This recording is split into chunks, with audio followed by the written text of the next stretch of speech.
오늘 우리는 유혹의 시대를 살아가고 있습니다. 유혹이 없을 때는 굉장히 강직하게 보이는 사람도 막상 유혹의 환경 속에 떨어지게 되면 그 누구도 장담할 수가 없습니다. 우리는 연약하기 때문에 한 번에 넘어가지는 않지만, 그러나 한두 번의 유혹을 지나가더라도 계속해서 유혹이 우리들에게 찾아오면 우리들은 넘어가고 마는 약한 사람들입니다. 요즘에 미투 운동 벌어지면서 많은 사람들이 권력과 지위를 이용해서 성폭력을 하고 성폭행을 했다는 사실들이 속속 드러나고 있습니다. 뉴스를 통해서 우리는 우리가 알고 있던 사람들의 그 치부를 들여다보곤 합니다. 지금 우리는 영적으로 치열한 전쟁 속에 있습니다. 사탄은 그때가 얼마 남지 않았다는 것을 알고 오늘도 우는 사자와 같이 우리 믿는 자들을 삼키려고 두루 돌아다니고 있습니다. 신앙생활 잘 하다가도 이런 유혹에 이 정도는 괜찮겠지, 딱 한 번만 하면 괜찮겠지, 우리는 종종 그렇게 죄와 타협하곤 합니다.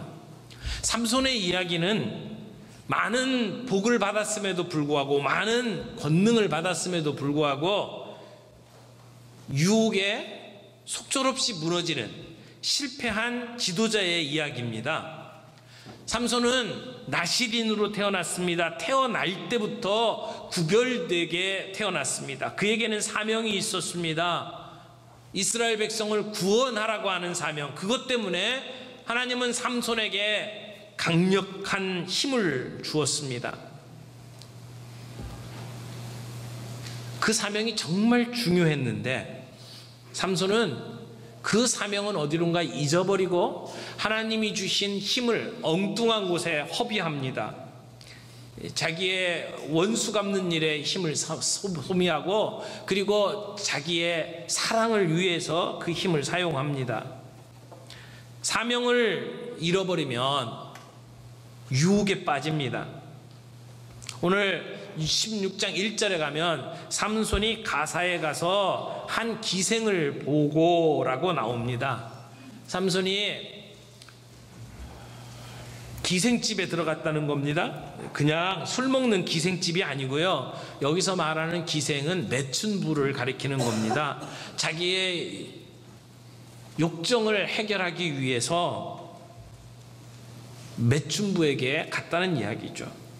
삼손의 이야기는 세 명의 여인과 더불어 전개되는데, 첫 번째 여인은 결혼하려고 했다가 결국 결혼을 못한 여인이죠. 오늘 두 번째 여인은 매춘부입니다. 그리고 세 번째 여인이 나오는데 우리가 많이 알고 있는 드릴라라고 하는 여인이죠. 가장 치명적인 여인입니다. 이 드릴라에 대해서는 의견이 좀 분분합니다. 드릴라가 이스라엘 사람이냐 블레셋 사람이냐 분명하지 않습니다. 근데 삼손을 그렇게 꼬여가지고 그를 블레셋 사람에게 넘기는 것을 보면 블레셋 사람처럼 보여요. 그런데 삼손이 그 드릴라를 만난 장소가 어디냐면 소렉골짜기입니다. 소렉은 삼손의 그 고향이라고 할 수 있는 이 소라에서 약간 밑에 위치합니다. 그러니까 멀지 않아요. 그러니까 자기 사는 동네에 가까운 곳에 이 드릴라가 있었습니다. 그래서 어떤 사람들은 드릴라가 이스라엘 사람인데, 근데 돈의 유혹에 넘어가서 삼손을 팔아넘긴 것이다 라고 해석을 합니다. 만약 이 드릴라가 같은 이스라엘 사람이었다면 바로 얼마 전에 이 삼손을 밧줄에 묶어가지고 블레셋 사람에게 넘겨주었던 유다 사람들과 별반 다를 바가 없는 모습입니다. 같은 동족에게 배신을 당하고 그리고 팔려가는 삼손의 모습을 우리가 보게 되는 것이죠. 드릴라의 이름의 뜻에 대해서도 좀 의견이 분분합니다. 근데 재미있는 해석 하나는 이 드릴라가 밤의라고 하는 뜻을 갖고 있다는 거예요. 그러니까 뒤에 생략된 말을 같이 덧붙이면 밤의 여인 이렇게 해석을 할 수 있습니다. 근데 삼손이라는 말의 뜻이 뭐죠? 삼손은 작은 태양이라는 뜻입니다. 그러면 밤의 여인을 사랑한 작은 태양이라고 말할 수 있겠죠. 삼손은 이 드릴라를 사랑했습니다. 사랑해서는 안 될 사람을 사랑한 거죠. 삼손이 한 여인에게 빠졌다는 이야기가 들리자 이 블레셋 방백들이 드릴라를 찾아와서 거부할 수 없는 제안을 합니다. 만약 삼손의 힘을 못 쓰게 하는 비밀을 알아다가 우리에게 주면 우리가 너에게 은 1,100을 주겠다. 뒤에 어떤 어떤 기준이 이렇게 붙어 있질 않아요. 여기에 금전의 단위가 명시되어 있지 않아 가지고 은 1,100이 얼마나 되나 이렇게 좀 궁금해할 수 있는데, 그 당시의 상황을 봐서는 여기 이 금전의 단위가 세겔이라고 말할 수 있습니다. 그래서 어떤 성경에서는 그저 은 1,000세겔이라고 번역을 해놓기도 했습니다. 근데 이 세겔이 얼마나 되는지를 찾아보니까 IVP 성경 배경사전을 보면 이 노동자의 1년 임금이 10세겔이래요. 은 10세겔. 그러니까 1,100세겔이면 1년치 연봉, 노동자의 연봉 곱하기 110 이렇게 말할 수 있어요. 그러니까 굉장히 많은 돈입니다. 근데 이것도 그냥 1,100세겔을 주는 것이 아니고 방백들 각자가 주겠다고 이야기를 했어요. 그 당시에 방백이 몇 명이나 되었을까요? 블레셋이 5개의 큰 도시로 이루어진 그러한 나라이기 때문에 아마 방백이 적어도 5은 됐을 것 같아요. 그러면 5명의 방백이 은 1,100씩 줬다. 그러면 요즘 돈으로 생각을 하면 수십억 정도 되는 굉장히 많은 돈입니다. 드릴라는 돈의 유혹에 빠져서 삼손을 유혹하고 시험합니다. 그래서 그의 비밀을 빼앗아 가지고 블레셋 방백들에게 전달을 하는 거죠. 여러분, 이 이야기를 보면서 우리가 영적으로 귀한 교훈들을 좀 얻었으면 좋겠습니다. 유혹의 시대를 살아가는 우리가 어떻게 하면 우리의 거룩을 유지할 수 있을까요? 우리의 능력을 그대로 유지할 수 있을까요? 첫 번째는 유혹의 시대에 거룩하게 살려면 어떻게 해야 합니까? 방심하지 말아야 합니다. 방심하지 말아라, 근신하라, 깨어라, 그런 말씀입니다. 우리의 신앙생활은 영적 전쟁입니다. 마귀가 우리를 유혹합니다. 무엇을 위해서? 우리의 거룩을 무너뜨리기 위해서. 삼손은 평생 나시린으로 살아가는 거룩한 사람입니다. 하나님께 바쳐진 사람입니다. 그런 삼손에게 다가와서 무엇을 빼내는 겁니까? 하나님이 그의 머리에 칼을 대지 말라고 그랬는데 그의 비결을 찾아내어서 그를 무너뜨리려고 하는 것입니다. 지난번 삼손 이야기하면서 우리도 나시린이라고 말씀을 드렸죠. 우리도 하나님께 우리의 일생을 바친 사람들입니다. 우리도 하나님 앞에 거룩한 사람으로 구별된 사람입니다. 척콜슨이라고 하는 분이 이런 얘기를 했어요. 우리가 거룩을 생각할 때 우리는 늘 거룩한 어떤 성자들, 아시시의 프란시스나 조지 물러나 테레사 수녀와 같은 사람들을 떠올리게 된다는 것이죠. 그러나 이런 대단한 성자들, 신비가들 또는 노벨상을 수상한 사람들, 그런 엘리트 그룹만이 누리는 것이 거룩이 아니라는 겁니다. 거룩은 모든 그리스도인들이 누려야 할 일상의 모습이다, 이렇게 이야기를 했어요. 맞습니다. 거룩은 모든 그리스도인들이 누려야 될 일상의 모습입니다. 여러분은 거룩하십니까?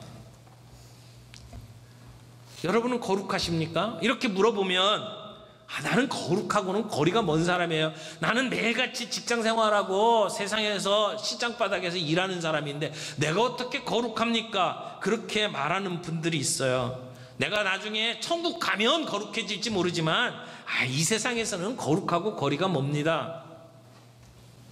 혹시 그런 생각을 갖고 계신 분이 있습니까?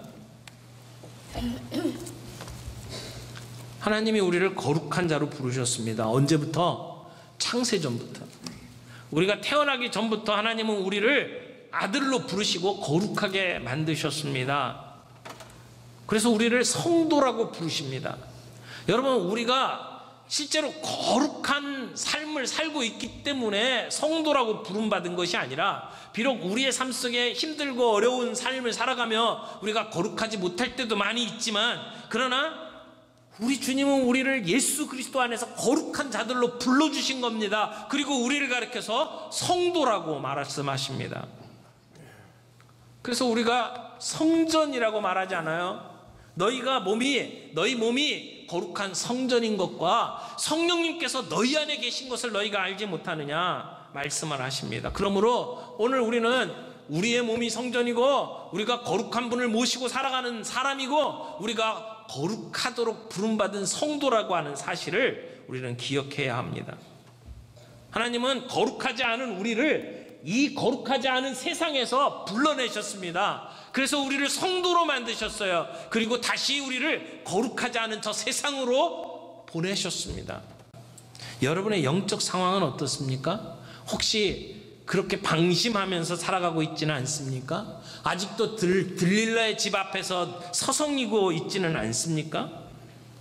오늘 우리에게 긴급하게 들려주시는 하나님의 음성을 들어야 합니다. 근신하라, 깨어라. 너희 대적 마귀가 우는 사자같이 두루다니며 삼킬 자를 찾느니 너희는 믿음을 굳게 하여 저를 대적하라. 주님이 외치십니다. 근신하라, 깨어라, 방심하지 말아라. 우리가 유혹의 시대에 우리의 거룩을 지키려면 방심하면 안 됩니다. 두 번째로, 유혹의 시대에 거룩하게 살려면 자신의 정체성을 지켜야 합니다. 내가 누군지를 알고 내 힘이 어디서부터 오는지를 알아야 합니다. 삼손은 드디어 17절에 자기의 진정을 토합니다. 자기가 어떻게 하면 힘을 잃어버린지를 삼손은 드릴라에게 알려줍니다. 절대 알려서는 안 될 비밀을 누설을 하고 맙니다. 여러분, 삼손의 힘은 머리카락에 있는 것은 아니었습니다. 머리를 밀면 힘이 사라지고 머리가 다시 자라면 힘이 생겨나는 그런 기계적인 게 아닙니다. 머리카락은 상징이었습니다. 하나님과의 언약을 지키는 것의 상징입니다. 내가 나시린이고 내가 거룩한 존재이기 때문에 내 머리에 삭도를 대면 안 된다라고 하는 하나님과의 약속을 지켜나가는 그것이 머리카락이었습니다. 그런데 삼손은 그 거룩한 것을 농담처럼 여겼습니다. 자기의 그 지켜야 될 그 중요한 사실을 농담처럼 생각하고 그것을 아무것도 아닌 것처럼 드릴라에게 고백을 하고 맙니다. 자기가 나시린으로 살아가는 걸 포기하고서라도 그 여인과의 사랑을 이루겠다라고 하는 것이 삼손의 마음이었습니다. 그래서 결국은 그의 머리가 밀리고 그리고 힘을 잃어버립니다. 블레셋 사람이 왔다고 소리치니까 삼손이 벌떡 일어납니다. 그리고 자기가 힘이 있는 것처럼 나가서 싸우려고 합니다. 그러나 이미 그에게는 힘이 없어요. 여호와께서 자기를 떠나신 줄을 삼손은 깨닫지 못했습니다. 여러분, 구약 성경에 이처럼 슬픈 장면이 어디에 있습니까? 하나님의 사람이 나시린이 힘을 잃어버렸습니다. 더 이상 능력을 발휘할 수가 없습니다. 그런데도 하나님이 자기를 떠났다는 사실조차 깨닫지 못하는 삼손의 모습, 이처럼 비참한 모습이 어디에 있겠습니까? 삼손은 자기가 이렇게 중요한 사람이 되었던 것은 하나님 때문이라는 것을 알아야만 했습니다. 자기에게 이 놀라운 힘이 있었던 것이 하나님 때문이라고 하는 사실을 알아야만 했습니다. 하나님이 아니면 어림도 없는 일이었습니다. 하나님이 떠나시면 지금까지 내가 가지고 있던 모든 것들이 아무것도 아니라는 것을 알아야 했습니다. 시편 43편에 보면 나의 힘이 되신 하나님이라고 표현을 합니다. 우리가 찬양을 하면서 나의 힘이 되신 여호와여 내가 주를 찬양하나이다 고백하지 않습니까? 우리의 힘은 하나님으로부터 오는 것입니다. 삼손이 그 사실을 놓쳤습니다. 그래서 결국은 두 눈이 뽑힙니다. 여러분 고대 근동 지역에서는 승리한 사람이 패한 사람의 이런 잔인한 형벌을 내리곤 했습니다. 그래서 유다의 마지막 왕 시드기야도 느부갓네살에게 잡혔을 때 두 눈이 뽑혔습니다.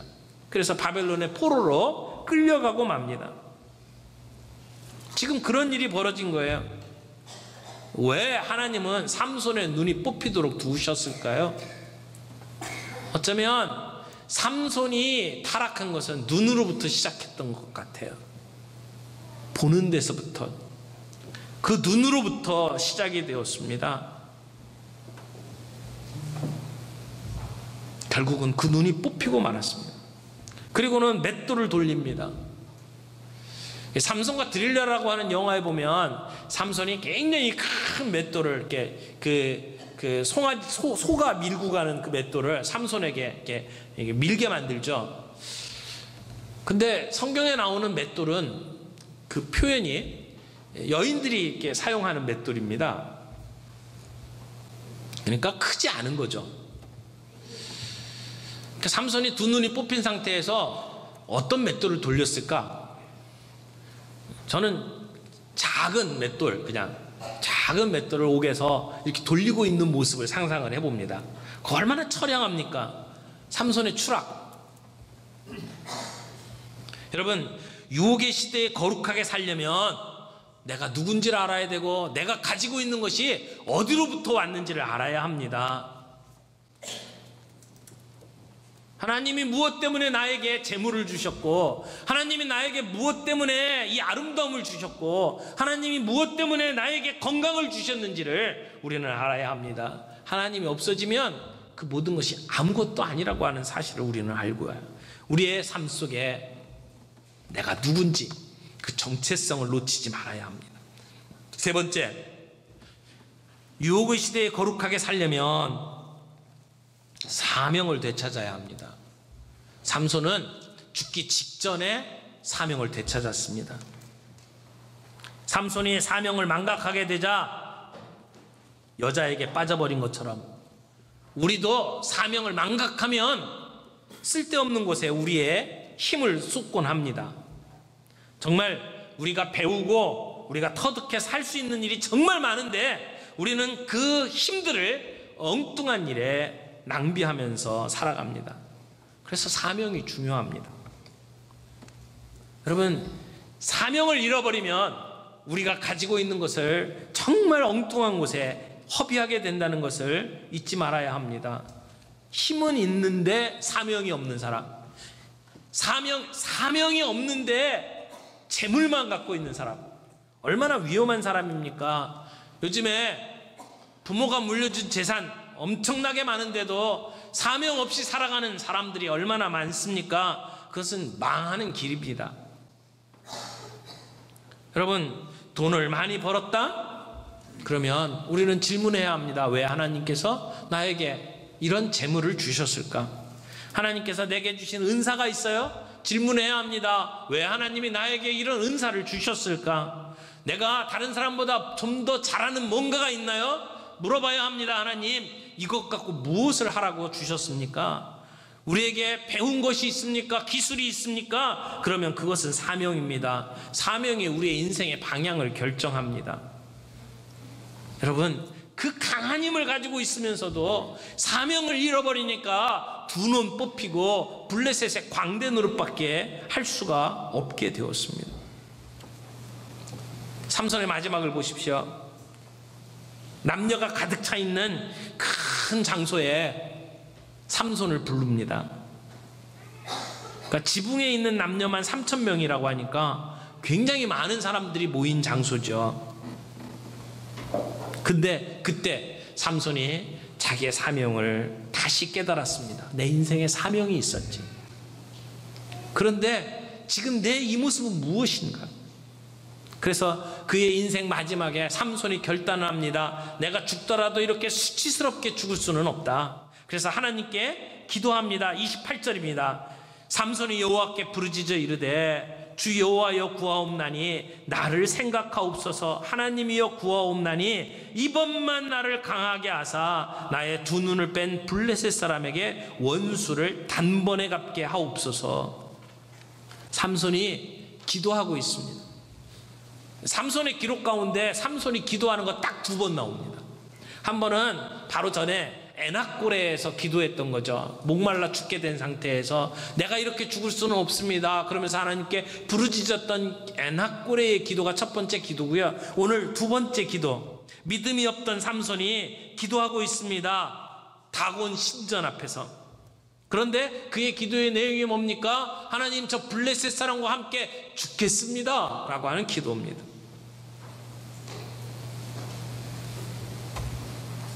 기도를 하면서 삼손은 하나님의 이름을 3가지로 부르고 있어요. 28절에 보면 주님이라는 말이죠. 내 영혼을 주장하시는 분이 주님입니다 라고 하는 얘기예요. 주 여호와라고 하는 말은 다른 성경에서는 또 야훼라고 번역하기도 하죠. 야훼여, 주 여호와여. 이 여호와라고 하는 말은 이스라엘 백성을 애굽에서 건져내신 하나님이라는 그러한 뜻입니다.